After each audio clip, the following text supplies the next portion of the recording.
नमस्कार, स्वागत आप सभी का। मैं हूं आपके साथ तुषार कौशिक। आप देख रहे हैं प्रदेश का सबसे भरोसेमंद न्यूज चैनल। पूर्वांचल एक्सप्रेसवे पर सियासत इतनी तेज दौड़ेगी अंदाजा भी नहीं था। भले ही प्रधानमंत्री नरेंद्र मोदी ने एक्सप्रेसवे का उद्घाटन कर दिया हो, लेकिन समाजवादी पार्टी से शिलान्यास घोषित करने में लगी हुई है। यही वजह है कि बीजेपी की विशाल सभा के बाद आज अखिलेश यादव पूर्वांचल एक्सप्रेसवे पर अपनी विजय रथ यात्रा निकालेंगे।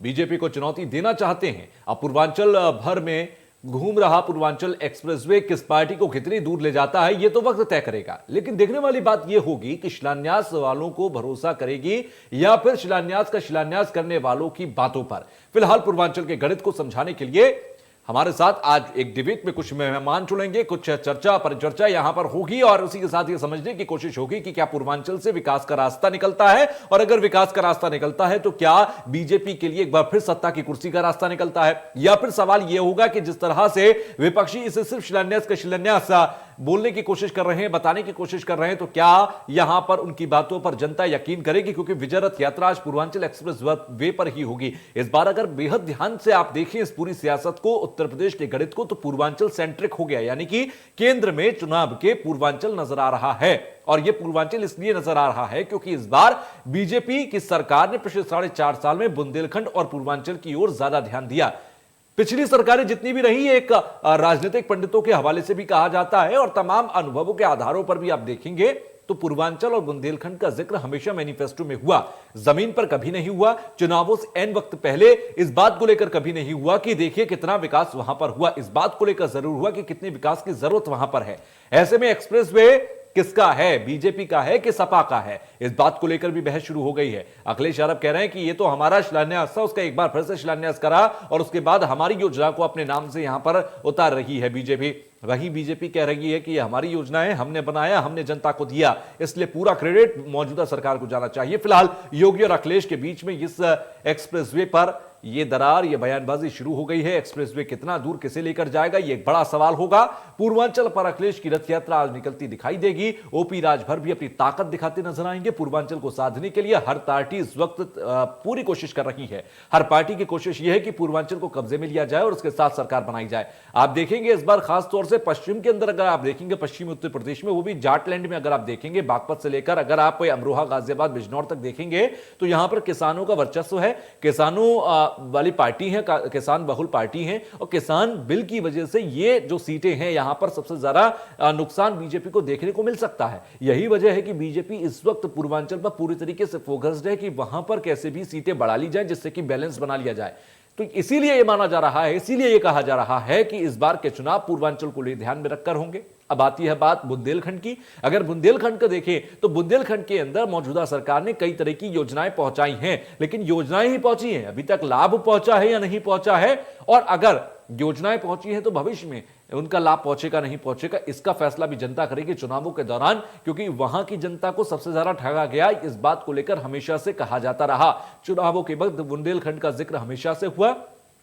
हर पार्टी ने तमाम वादे किए, लेकिन 4 से 5 साल की सरकार बीतने के बाद भी वहां की जनता का हाल वही का वही रहा। 70 साल हो चुके हैं आजादी को, लेकिन आज भी वहां की जनता साफ पानी के लिए तरस रही है। वहां की जमीन बंजर है, पानी की सबसे बड़ी कमी वहां पर है। यही वजह है कि वहां का विकास कभी नहीं हो सका। ऐसे में वहां पर हर घर नल जल योजना को लेकर आई मौजूदा सरकार, कई दूसरी योजनाओं को लेकर पहुंची। भूगर्भ जल को बढ़ाया कैसे जाए, कैसे ग्राउंड लेवल बढ़ाया जाए उसका, इसको लेकर तमाम योजनाएं चली। आर्टिफिशियल पॉन्ड्स बनाए जाएंगे, इस बात को लेकर भी सरकार ने कहा था। उसके लिए कई जगहों पर तालाब बने, लेकिन अभी भी वो नाकाफी है। तो बुंदेलखंड के अंदर भी वहां पर विकास की अभी बहुत जरूरत है। हालांकि मौजूदा सरकार ने कितना किया, बुंदेलखंड की जनता को बताना होगा। तो ये एक्सप्रेसवे को लेकर सबसे ज्यादा सियासत तेज हो गई है। पूर्वांचल एक्सप्रेसवे का उद्घाटन हो चुका है और ऐसे में आज उद्घाटन के बाद अखिलेश यादव जा रहे हैं विजय रथ यात्रा निकालने के लिए। विजय रथ यात्रा निकालकर अखिलेश यादव वहां पर इस बात को कहते नजर आएंगे कि ये उनका शिलान्यास है, जिसको एक बार फिर एक नए रैपर के साथ बीजेपी ने अपने नाम से प्रचारित किया और यहां पर उद्घाटन कर दिया गया है।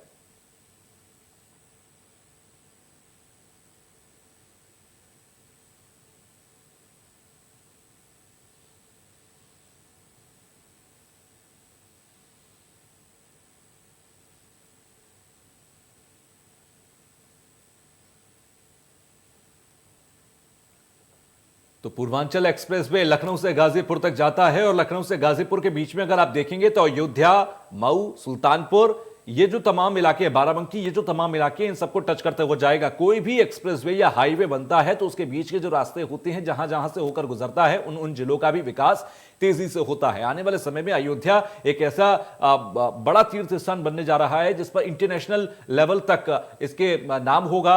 अंतर्राष्ट्रीय स्तर से लोग आएंगे, विदेशों से लोग पहुंचेंगे, तो ऐसे में एक्सप्रेसवे बनाकर अयोध्या का एक का बड़े स्तर पर विकास हो पाएगा।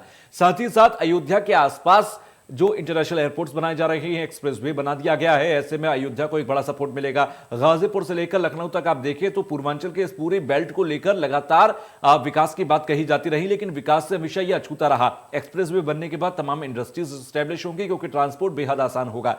तो ऐसे में अब ये तमाम एक्सप्रेसवे से विकास की रास्ते तो निकलने जा रहे हैं, लेकिन क्या सत्ता की कुर्सी का रास्ता भी इसी विकास के एक्सप्रेसवे से निकलेगा? ये एक बड़ा सवाल होगा।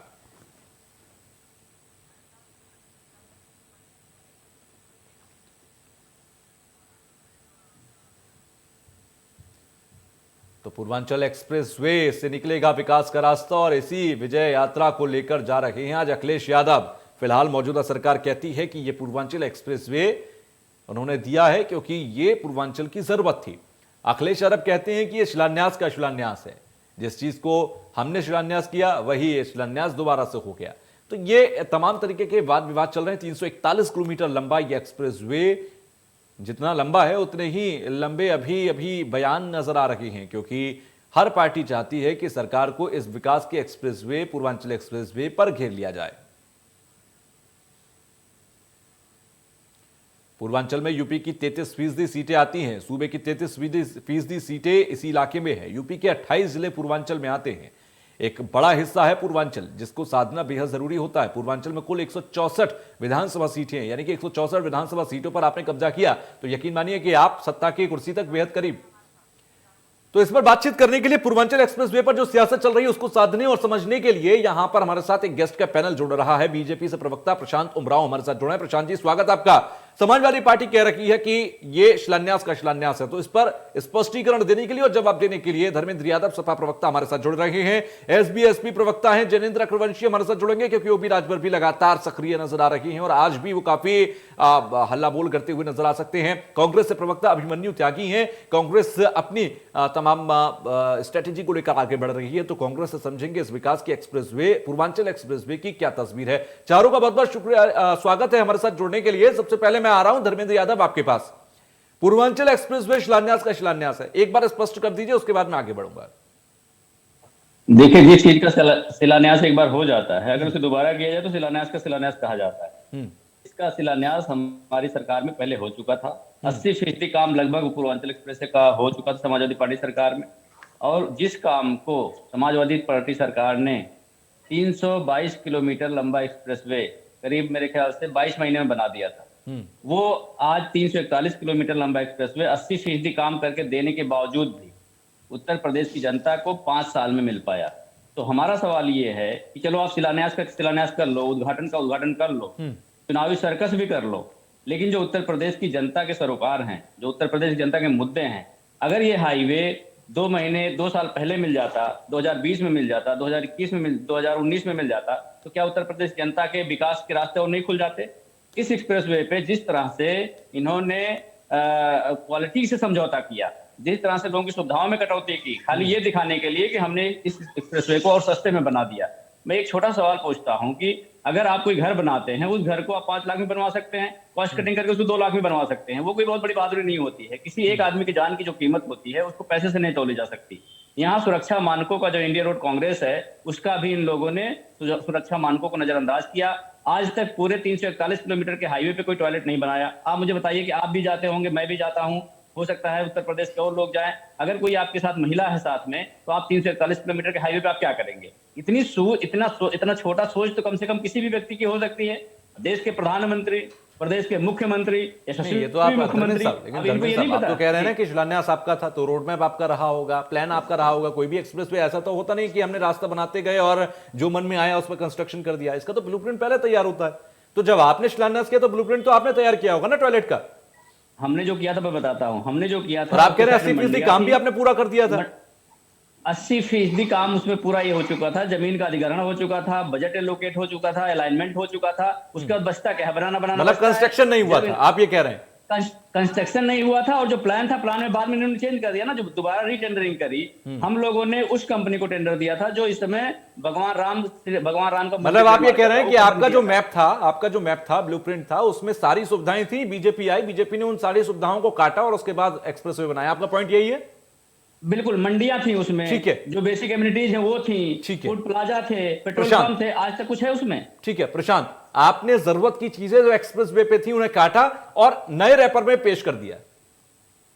नहीं, देखिए, ये जो 80% की बात करें, बेसिकली उन्होंने 80% एक्सप्रेसवे बनाया था आगरा लखनऊ का, जिसका ये इन्होंने उद्घाटन भी कर दिया था बिना कंप्लीट हुए, और उसका जो बाकी काम हमने मार्च 2017 में सरकार आने के बाद किया। और जिस ये पूर्वांचल एक्सप्रेसवे की बात करें, इसका तो 25% इन्होंने जमीन अधिग्रहण किया था, और नियम के मुताबिक जब तक आप 50% से अधिक जमीन का अधिग्रहण नहीं करते, आप टेंडर दे नहीं सकते। इन्होंने बिना जमीन का पूरी अधिग्रहण के टेंडर दे दिया, और उसके बाद इसलिए उसे परिवर्तन करना पड़ा, कंपनियां भी चेंज हुआ, क्योंकि अब जब जनता ने आपको बहुमत नहीं दिया था, जनता ने हमें बहुमत दिया, हमने उसको अलाइनमेंट चेंज किया, जो उसके जो मानकों के अनुरूप बनाया, और ये लगातार इस पे झूठ फैलाने का काम कर रहे हैं कि उसके मानकों के अनुरूप नहीं है, उसमें सुरक्षा के इंतजाम नहीं किए गए। और यही आपके मीडिया हाउसेज ने,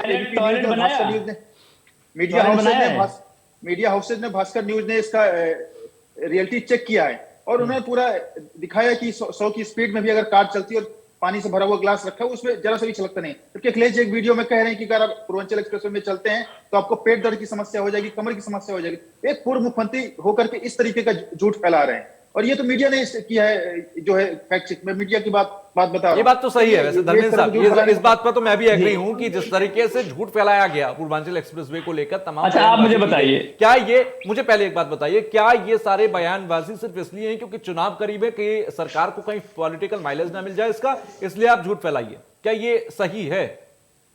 आप मुझे बता दीजिए कि क्या ये सही नहीं है कि जो हमने टेंडर किया था, वो भगवान राम का जो मंदिर बनवा रही कंपनी, उसको टेंडर दिया गया, तो उसे कैंसिल क्यों किया गया?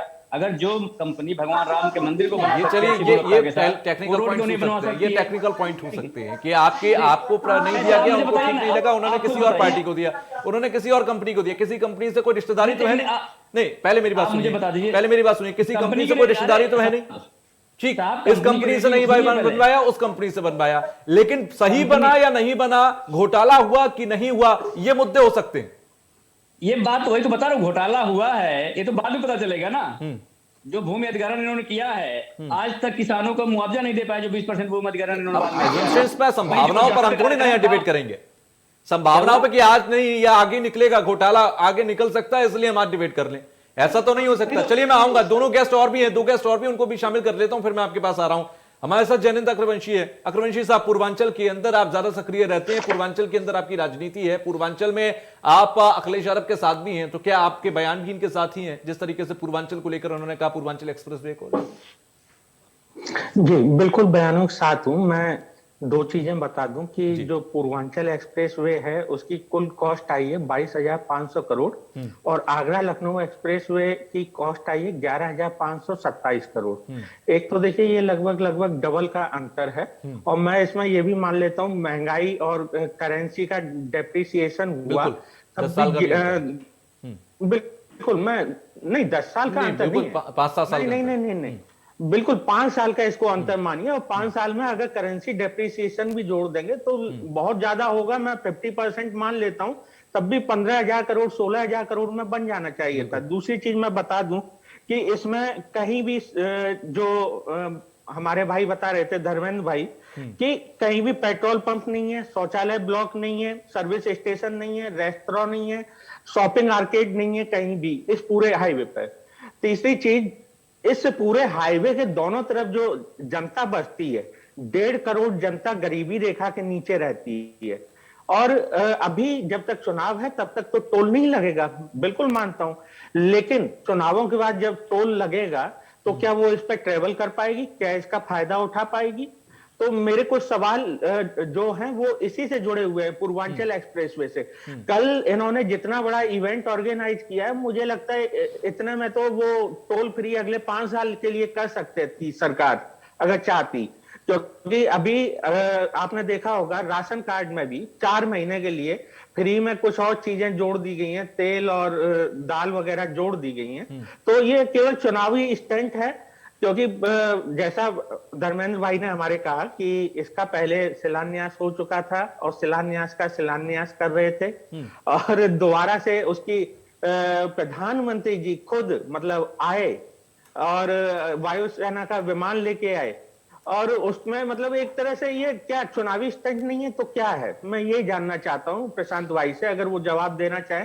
कॉस्ट क्यों बढ़ी, चौड़ाई कम क्यों हुई, सुविधाएं कम क्यों हुई, और उस पर कोई भी रेस्टोरेंट या ठीक है, आपके ये सवाल मैं लूंगा। एक बार जरा कांग्रेस के प्रवक्ता भी हमारे साथ जुड़े हुए हैं, अभिमन्यु जी, उनसे भी मैं एक बार सवाल कर लेता हूं। ठीक है, अभिमन्यु के पास भी चला जाता हूं, फिर उसके बाद मैं आपके पास आऊंगा प्रशांत साहब, क्योंकि सवाल बहुत है। सवाल सिंपल सा है कि ब्लूप्रिंट चेंज क्यों किया गया, उसका रोड मैप क्यों चेंज किया गया, कॉस्टिंग डबल क्यों हो गई, और इसके साथ ही साथ वहां पर जो तमाम सुविधाएं होनी चाहिए किसी भी एक्सप्रेसवे पर जो 340 किलोमीटर लंबा हो, उस पर वो सुविधाएं क्यों नहीं है? आप जवाब दीजिएगा। उससे पहले अभिमन्यु आपके पास आ रहा हूं।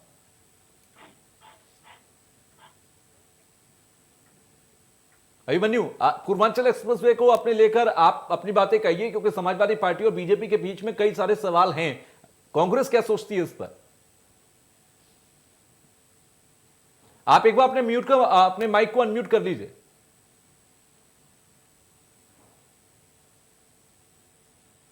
आपकी आवाज मुझ पर नहीं पहुंच रही है त्यागी साहब।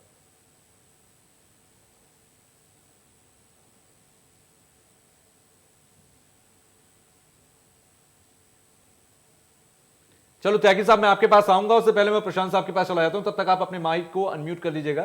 प्रशांत साहब, जो सवाल हैं उन सवालों का जवाब दीजिए। देखिए, ये बात गलत है कि एक्सप्रेसवे की चौड़ाई कम की गई है। जहां एक और आगरा लखनऊ एक्सप्रेसवे में 110 मीटर चौड़ी जमीन का अधिग्रहण किया गया था, ये पूर्वांचल एक्सप्रेसवे में 120 मीटर जमीन का अधिग्रहण किया गया चौड़ाई में। और आगरा लखनऊ एक्सप्रेसवे की औसत चौड़ाई जो थी 4.5 मीटर और शाफ्ट शोल्डर चौड़ाई दोनों तरफ 1.5 मीटर थी, जबकि पूर्वांचल एक्सप्रेसवे में यही 4.5 की जगह 5.5 मीटर और 2 मीटर है। तो ये तथ्य गलत हैं। और ये चूंकि अब किस कंपनी को ठेका दिया गया, कितने बना, ये सब इमेटेरियल थिंग्स हैं। ये बनने के बाद ये फ्रस्ट्रेशन में इस तरह की चीजें बता रहे हैं, क्योंकि इनके पास कोई वो नहीं रह गया है कि काउंटर करने के लिए। और हमारी सरकार, हम क्या अलाइनमेंट करते हैं, कहां से कहां बनाते हैं, किस कंपनी को टेंडर देते हैं, ये हमारा ये उसमें प्रोग्रेटिव है। आप उस चीज पे नहीं कर सकते। सरकार का प्रोग्रेटिव नहीं होता है, बिल्कुल टेंडर जारी होते हैं, जो सबसे कम हमारी सरकार ने डाली जाती है बोली, हमारी सरकार उसको दिया जाता है। सरकार अपनी मर्जी से किसी को भी नहीं दे सकती है। तो पूरी प्रक्रिया के तहत किया गया है, ना ही कोई इसमें एक पैसे के घोटाले की पहले वाला कैंसिल क्यों किया गया उसका तो अरे सर, आपने अधिग्रहण नहीं किया, आपने खाली घोषणा कर दी, आपने 25% भूमि का करके टेंडर दे दिया। ऐसा थोड़ा होता है। आप अखिलेश जी ने तो 9 से 10 योजना की घोषणा की थी एक दिन में, और मैं एक और मायावती जी ने 2008 में गंगा एक्सप्रेसवे को उद्घाटन शिलान्यास कर दिया था। आज कहां है गंगा एक्सप्रेसवे? आप ऐसे शिलान्यास की घोषणा करते हैं, ऐसे थोड़ा होता है। आपने अगर घोषणा की तो आप बनाते। आपने तो आगरा लखनऊ एक्सप्रेसवे को भी 80% करके उद्घाटन करके छोड़ दिया था। आप जिसका श्रेय लेते उसको तो आपने कंप्लीट किया नहीं। आप अगर बना रहे तो कंप्लीट करते ना। आप बिना जमीन का अधिग्रहण किया टेंडर दे देते हैं, कहते हैं हमने बनाया। आप ऐसे कहते हैं मैंने ताजमहल भी बनाया, तो कोई बात थोड़ा होती है। आप जिस आगरा लखनऊ की बात करें उसको भी आपने कंप्लीट नहीं किया, 20% काम हमें करना पड़ा। तो ये बिना वजह की बातें होती है। चूंकि पूर्वांचल में पिछली सरकारों ने केवल पूर्वांचल के संसाधनों का दोहन किया, वहां वोट बैंक के लिए इस्तेमाल किया। आज भाजपा की सरकार आने के बाद पूर्वांचल में कुशीनगर का इंटरनेशनल एयरपोर्ट बन रहा है, वहां एम्स स्थापित किया, कई मेडिकल कॉलेजेस बन रहे हैं, पूर्वांचल एक्सप्रेसवे बनाया गया।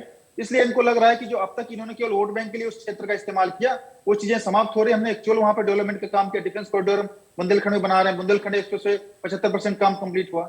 इसलिए ये लोग इस तरीके से उल जुल की बातें कर रहे हैं कि क्वालिटी खराब है, कहीं कुछ है, तो ये इस तरह की बातें उचित नहीं है। आप अगर कोई इसमें मटेरियल थिंग है, कोई ऐसा उसमें कंस्ट्रक्शन में कोई ऐसा है, सवाल ये है कि तमाम 340 किलोमीटर के रास्ते पर जो सुविधाएं होनी चाहिए, टॉयलेट, वॉशरूम, रेस्टोरेंट और तमाम तरीके के रेस्टरूम्स, वो सब क्यों नहीं बनाए गए? उस पे भी काम हो रहा है। जो टॉयलेट और रेस्टोरेंट बनाने में कोई बहुत समय नहीं लगता। जो ये हाईवे था वो बन गया, उस पे भी काम चल रहा है। आप मान रहे हैं कि अभी तक नहीं बने, और अभी तक नहीं बने हैं, ये भविष्य में कभी बनेंगे। अब वो कब बनेंगे इसका भी अभी कोई जवाब नहीं है आपके पास। बिल्कुल बनेंगे, उसमें थोड़ा समय लगेगा, निश्चित तौर पर उसके पहले जल्दी बन जाएंगे। ठीक है, मैं जा रहा हूँ धर्मेंद्र साहब आपके पास। बोलिए, आप बोलिए जनिंद्र। तुषार भाई, मेरा एक और सवाल है। अभी प्रशांत भाई ने कुछ नाम लिए, गोरखपुर एक्सप्रेसवे और फलाना और पता नहीं गंगा एक्सप्रेसवे। मैं इनसे यही पूछना चाहता हूँ कि इन्होंने जो बात की थी बुंदेलखंड एक्सप्रेसवे, वो कहाँ है? गंगा एक्सप्रेसवे कहाँ है? 75% जो कंप्लीट हो गया Bundelkhand expressway. Gorakhpur link expressway कहाँ है?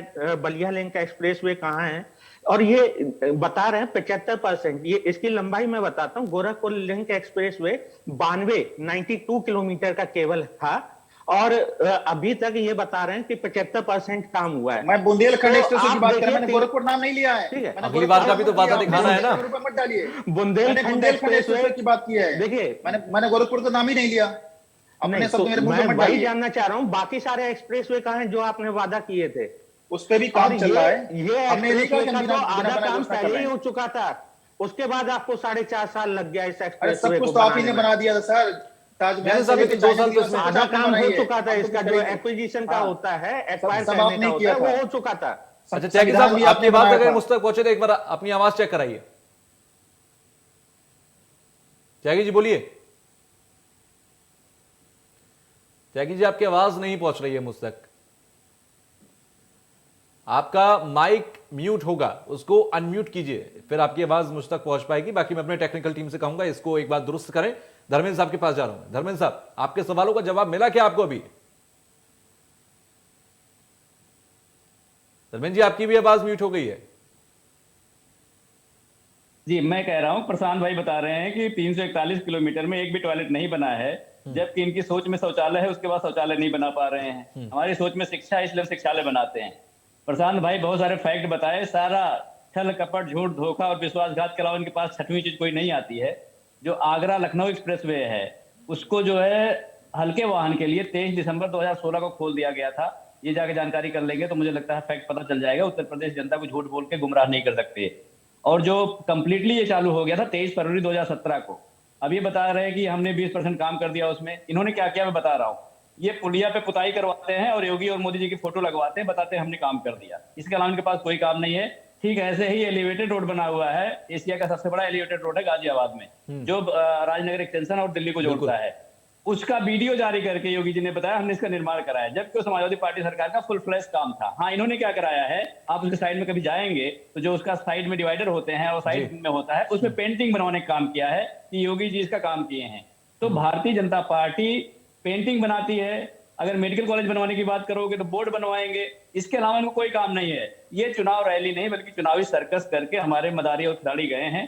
लेकिन इनको ये नहीं पता है उत्तर प्रदेश की जनता इतनी इंटेलिजेंट है कि उसको हर एक बात याद रहती है। इनको लगता है ये बोल के भूल जाते हैं, लेकिन उत्तर प्रदेश की जनता याद रखती है। आज उत्तर प्रदेश की जनता याद कर रही है कि हमारे खाते में 15 लाख रुपए क्यों नहीं आए, किसानों की आय दोगुनी क्यों नहीं हुई, शिक्षा के क्षेत्र में क्या किया, 10 विश्व स्तरीय विश्वविद्यालय बनाने की बात कही थी। अभी ये बोल देंगे ना आजमगढ़ में हमने केंद्रीय अच्छा विश्वविद्यालय धर्मेंद्र साहब, मुझे एक बात बना बताइए। दिया। देखिए पूर्वांचल जी। एक्सप्रेस वे और पूर्वांचल की सीटों को मैं जोड़कर देखने की कोशिश करता हूं। 164 सीटें, 115 सीटें बीजेपी के खाते में 2017 में गई और बाकी 17 सीटें, ऐसे कुछ आंकड़े हैं जो आपके और दूसरी पार्टियों के पास थे। क्या 2017 में पूर्वांचल की जनता ने समाजवादी पार्टी जिसकी मौजूदा सरकार थी उस पर यकीन नहीं किया और बीजेपी को मौका दिया कि आप आइए हमारा विकास कीजिए? अब एक एक्सप्रेस भी अगर बन गया है, लखनऊ से गाजीपुर तक पहुंचने में कम समय लगेगा। अगर कम समय लगता है, ट्रांसपोर्टेशन बेहतर होता है, इंडस्ट्रीज लगती हैं, बहुत सारा विकास होता है, उस पर अगर आप जाएंगे तो कई तरीके के विकास होते हैं। क्या पूर्वांचल की जनता को अब यह एश्योरेंस मिलेगा कि चलिए एक पार्टी ने कम से कम एक्सप्रेस वे बनाकर उद्घाटन तो किया, इसके पीछे किसका रोड मैप था, किसकी फंडिंग थी, क्या हुआ, वो अलग का मुद्दा है, लेकिन किसी को सुविधाएं मिल रही है वो तो अपनी सुविधा से मतलब रखेगा। और ये 164 सीटें एक बार फिर से बीजेपी के खाते में जाके आपको दिखेंगी क्या? देखिए, मैं फिर वही बताना चाह रहा हूं कि ये माननीय अखिलेश जी की दूरदर्शिता थी जो पूर्वांचल को दिल्ली से जोड़ने का काम किया था। देखिए, एक बार में तो आप कह दीजिए कि नोएडा से लेकर के वहां तक बन जाए एक्सप्रेसवे, 5 साल में बनना संभव नहीं है। बहन जी ने आगरा से ग्रेटर नोएडा का बनाया और माननीय अखिलेश जी ने आगरा से लखनऊ का बनाया। उसके बाद उसी समय 80% काम पूर्वांचल को जोड़ने अच्छा, के लिए। एक और आपने यहीं पर, मैं आपको रोककर, एक बड़ा दिलचस्प फैक्ट है। आपने यहां पर बोला कि मायावती जी ने बनवाया आपका दिल्ली से लेकर आगरा तक, आगरा से लेकर लखनऊ तक आपने बनाया, लेकिन जिसने बनाया उसको दोबारा मौका नहीं मिला सत्ता में आने का। यह भी दिलचस्प है कि देखिए सत्ता, अब आप हर काम सत्ता के लिए करोगे। अरे अगर नहीं, मैं तो एक कॉन्फिडेंस की बात कर रहा था के लिए बात नहीं। देखिए, ऐसा है ना कि जनता को जो जनता है वो हर चीज को समझती है, हर चीज को कैलकुलेट करती है। ऐसा नहीं है, आप हो सकता है एक चुनाव में गलती हो जाए लेकिन दूसरे चुनाव में उस बात का हिसाब लेगी। आप बताइए कि 15 लाख रुपए जिसके खाते में नहीं आए होंगे वो इस बात को नहीं जानता होगा। जिन किसानों के ऊपर थार गाड़ी चला दी गई है, जुमले को तो बहुत पहले जनता भुला चुकी है। कहां आप उसे लेकर अभी तक ड्रैग करके आए हुए हैं? अरे साहब 15 लाख का आएंगे। जुमला आप भी करार दे चुके हैं, बीजेपी भी मान चुकी है, जनता भी मान चुकी है कि किसी के खाते में नहीं आ रहा 15 लाख। आप वही मैं कह रहा हूँ, वही गलती करते हैं चुनावी जो पार्टियां हैं, यही गलती करती है, जनता की याददाश्त को कमजोर समझने की गलती करती है। चलिए एक बार त्यागी साहब का ऑडियो, अगर त्यागी साहब का ऑडियो आ जाए। त्यागी साहब बोलिए। त्यागी साहब, लगता है आपकी आवाज नहीं आ रही है। मैं अपनी टीम से कहूंगा जरा त्यागी साहब की आवाज को दुरुस्त करें, ठीक है, उनकी आवाज हम तक पहुंचे, क्योंकि कांग्रेस का पक्ष होना बहुत जरूरी है। मैं जा रहा हूं जनिन साहब के पास। तो सर भाई, मेरी एक और सवाल है आपके माध्यम से प्रशांत भाई से कि इन्होंने वादा किया और अभी भी वादा कर रहे हैं, योगी जी वादा कर रहे हैं, मोदी जी भी वादा कर रहे हैं कि जो पूर्वांचल एक्सप्रेसवे बना है, इसके दोनों तरफ हब बनाए जाएंगे, या तो वो व्यापारिक हब होंगे या मंडियां होंगी या कुछ और भी हो सकता है। तो क्या ये अपने ही मित्रों द्वारा बनाए जाएंगे और उन्हीं का बोलबाला होगा? और अगर यहाँ पे बनाए जाएंगे तो जो पहले से बना हुआ है नोएडा से आगरा तक और आगरा से लखनऊ तक, वहां इन्होंने 5 साल में उनके दोनों तरफ क्यों नहीं बनाए? क्या वहां पे जनता नहीं रहती है? क्या वहां पे गरीबी नहीं है? क्या वहां पे अशिक्षा नहीं है? क्या वहां पे भुखमरी नहीं है? तो मैं ये जानना चाहता हूं कि जो ये 302 किलोमीटर लंबा और 218 किलोमीटर लंबा एक्सप्रेसवे, लगभग 550 किलोमीटर लंबा एक्सप्रेसवे है, इसके दोनों तरफ ही बना लेते जब तक उधर हाईवे बन रहा था। तो मैं ये जानना चाहता हूं आपके माध्यम से। प्रशांत साहब जवाब दीजिए। देखिए, मैं सबसे मुख्य बात ये कहना चाहता हूँ कि जो आगरा और लखनऊ एक्सप्रेसवे था, ये अखिलेश जी और उनके परिवार के लोगों के एलीट क्लास के लिए बनाया गया था। लेकिन जो पूर्वांचल एक्सप्रेसवे है, गरीब जनता का उसके सबसे अधिक लाभ होगा, और उसका दूसरा लाभ अखिलेश जी को होगा, क्योंकि अभी तक वो आजमगढ़ जाने में 6 घंटे लगते थे, जा नहीं पाते थे। उनकी कंस्टिट्यूएंसी में बैनर भी लग गए थे, अखिलेश जी हमारे सांसद लापता हैं। अब वो उम्मीद है कि 2 से 3 घंटे लगेंगे और वो उम्मीद है कि वो जाते रहेंगे अपनी कंस्टिट्यूएंसी। दूसरी बात, आगरा लखनऊ एक्सप्रेसवे के 302 किलोमीटर में बहुत सारे अधूरे काम थे। कौन कौन से अधूरे काम मार्च 2017 में हमने आके कंप्लीट किए थे, वो मैं बताता हूँ। इन्होंने 80% का उद्घाटन कर दिया था। 800 मीटर लंबाई में बिटुमिनस कंक्रीट, एक दीर्घ सेतु, 4 इंटरचेंज, 22.5 किलोमीटर लंबाई का क्रैश बैरियर, ये हमने बनवाने का काम किया। उसके बाद 37.5 किलोमीटर लंबाई में road marking, 200 kilometre road signage लगाने का काम किया गया, 289 किलोमीटर मीडियम फेंसिंग तथा 178 किलोमीटर ROW फेंसिंग का काम पूर्ण था, जो मार्च 2017 में योगी जी की सरकार बनने के बाद कंप्लीट किया। उसके बावजूद हम श्रेय नहीं लेते कि आगरा लखनऊ एक्सप्रेस हमने बनाया। ठीक है, आपने बनवाया, लेकिन अधूरे, इस तरह जो आप अधूरे घोषणा करके चले गए थे, वो हम काम नहीं करते, उसको हमने कंप्लीट किया।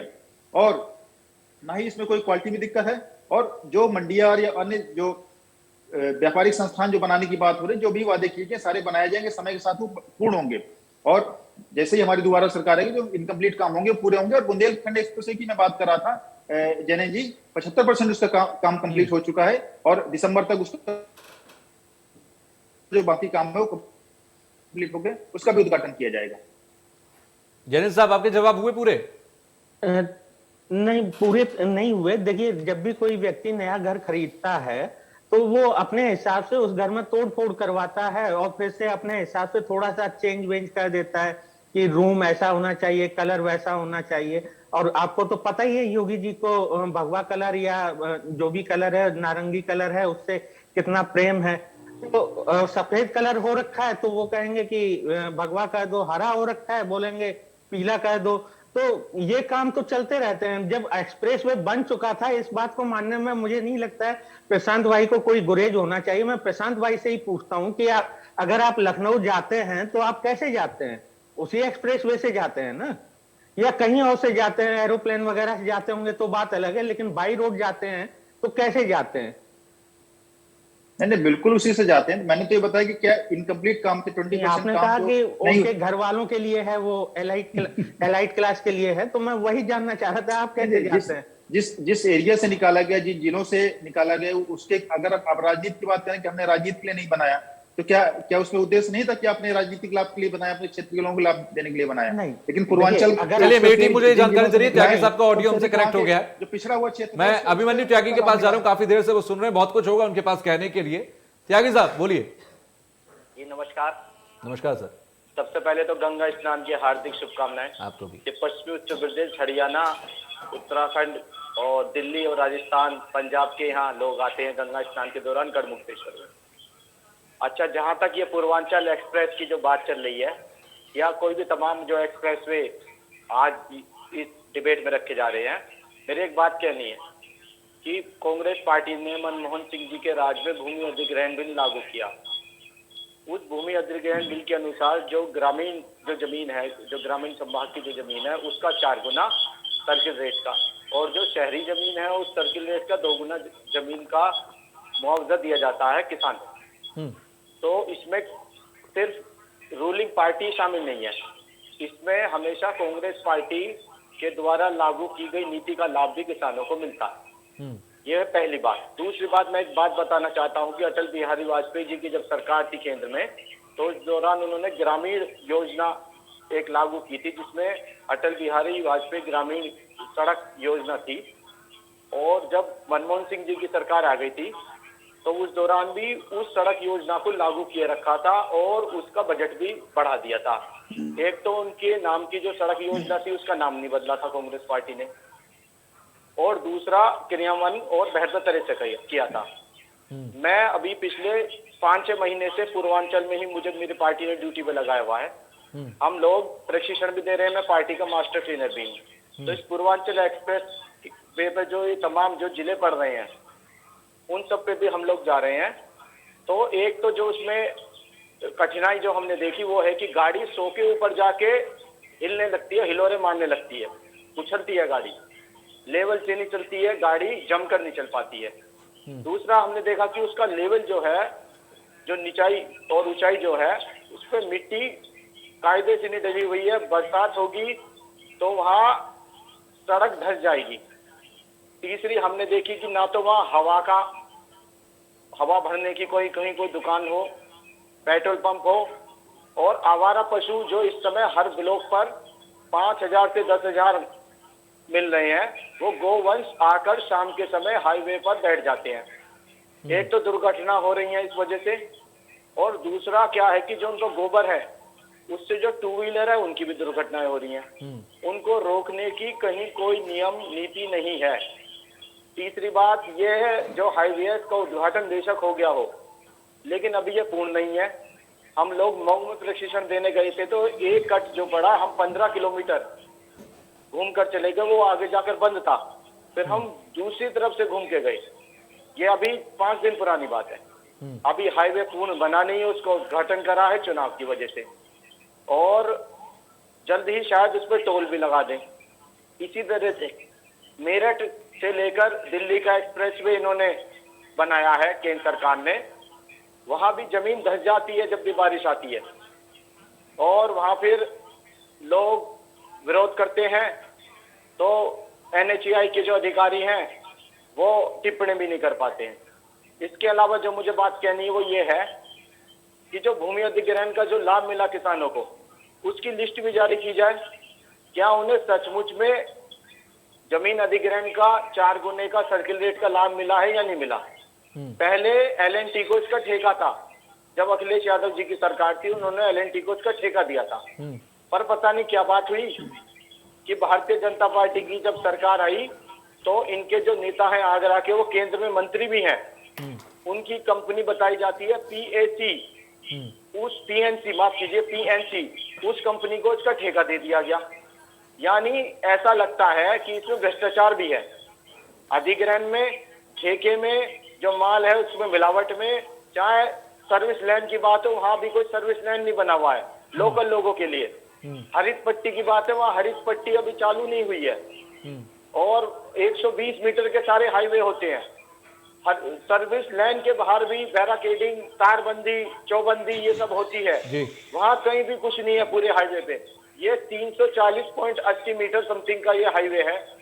पूरे हाईवे पे कहीं लाइटिंग नहीं है।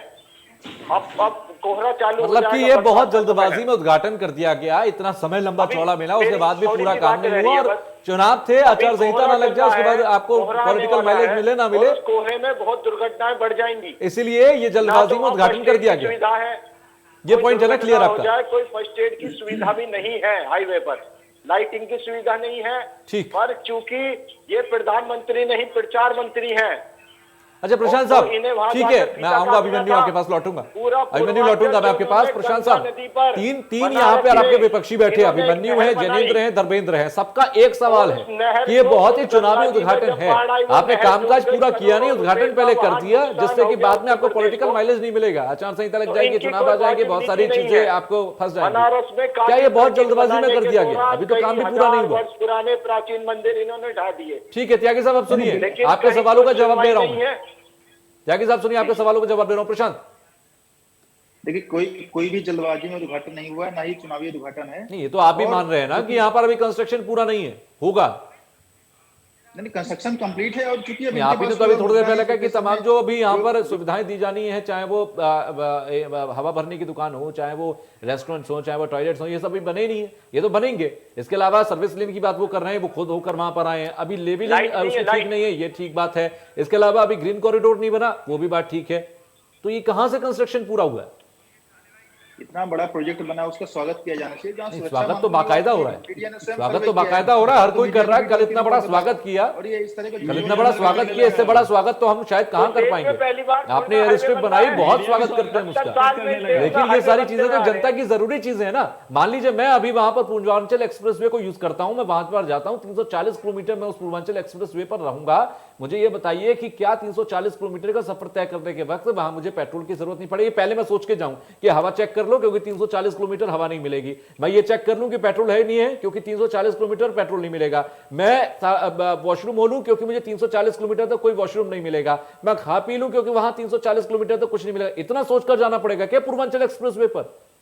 देखिए जो भी चीजें उसमें बची वो भी काम भी शीघ्र कंप्लीट किए अब जाएंगे। आप उसी पॉइंट पे आए ना, मैं यही तो आपको समझाने की कोशिश कर रहा हूं। यानी कि अभी आप, अच्छा ठीक है, सीधे सीधे आप ये कह दीजिए पूर्वांचल एक्सप्रेसवे अभी सफर करने के लायक नहीं है, क्योंकि वहां पर ये सारी सुविधाएं नहीं मिलेंगी अभी आपको, अभी कंस्ट्रक्शन अधूरा है, फिर ये कह दीजिए।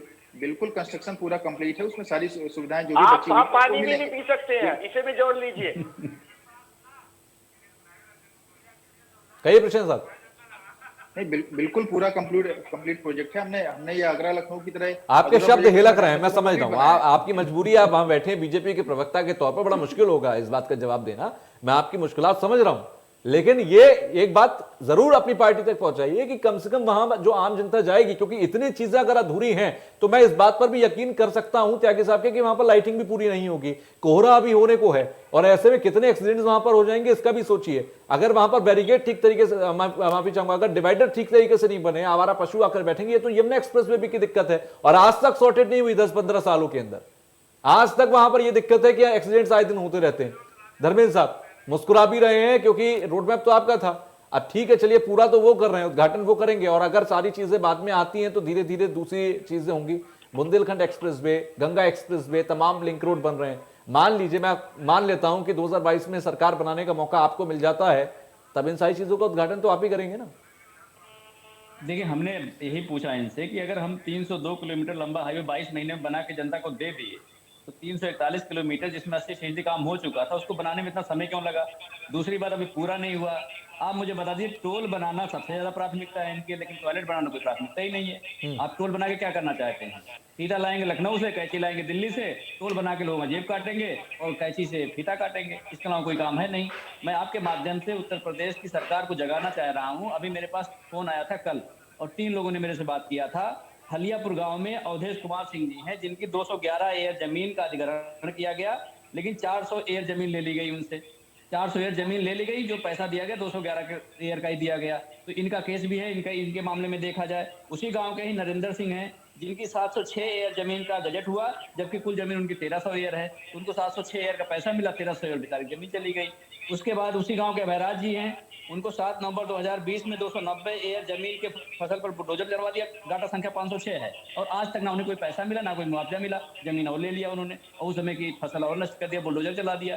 तो इन तीनों सवालों का जवाब जरूर दें, क्योंकि ये बिल्कुल ग्राउंड जीरो की बात है, ग्राम हलियापुर की बात है, जहां प्रधानमंत्री जी अपना चुनावी सर्कस करके आए थे। तो मुझे उम्मीद है कि प्रधानमंत्री जी को बड़ी संवेदना होती है, बड़ी पीड़ा होती है, शायद इन तीनों लोगों की पीड़ा समझेंगे। और प्रशांत जी से मैं जवाब चाहूंगा कि इस पे जवाब दें, और दूसरा जवाब ये दें कि टोल ज्यादा जरूरी है या टॉयलेट ज्यादा जरूरी है? ठीक है, मैं एक बार मैं त्यागी जी का भी कुछ सवाल है वो भी ले लेता हूं, फिर प्रशांत आपके पास आ रहा हूं। त्यागी जी, एक बात और कहनी है कि जब मोदी जी उद्घाटन करने के लिए आते हैं, उससे पहले सुल्तानपुर के डीएम 2 लाख लोगों के लिए 2000 बसों का इंतजाम करने के लिए कहते हैं, चिट्ठी लिखते हैं, जिसका भुगतान जो है वो यूपीडा करेगी। यूपीडा वो संस्था है जिसके अंतर्गत ये हाईवे बन रहा है। यानी कोस्टिंग का खर्चा, उनके प्रचार का खर्चा यूपीडा करेगी, और वो जनता का जो टैक्स का पैसा है वो जाएगा उसमें।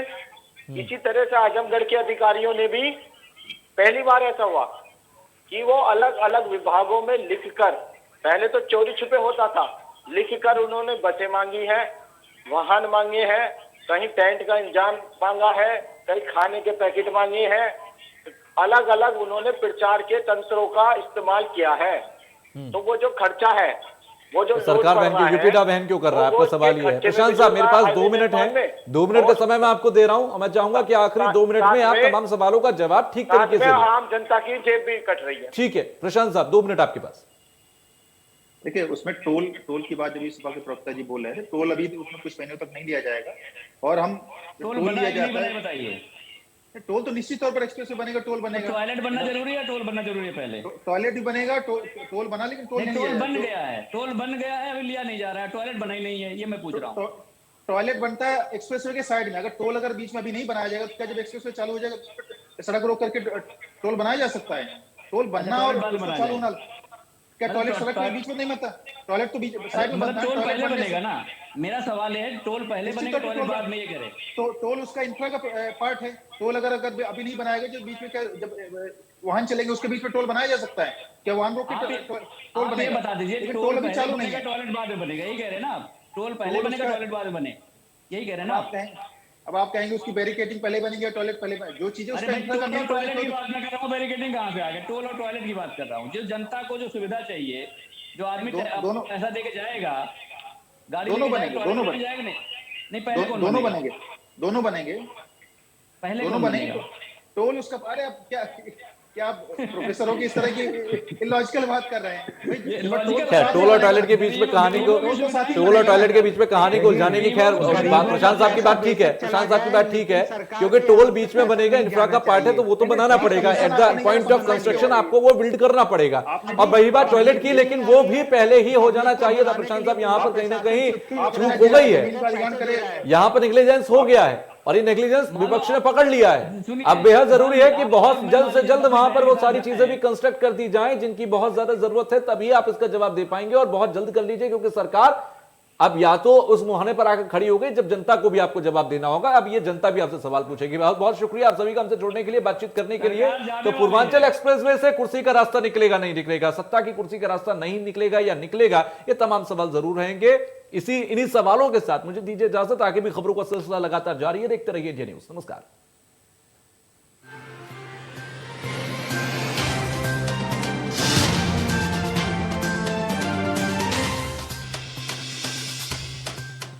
चलो, यहाँ पर सही से स्पेलिंग है। पूजा, मैं मार्केट से आता हूँ। मिस्टर,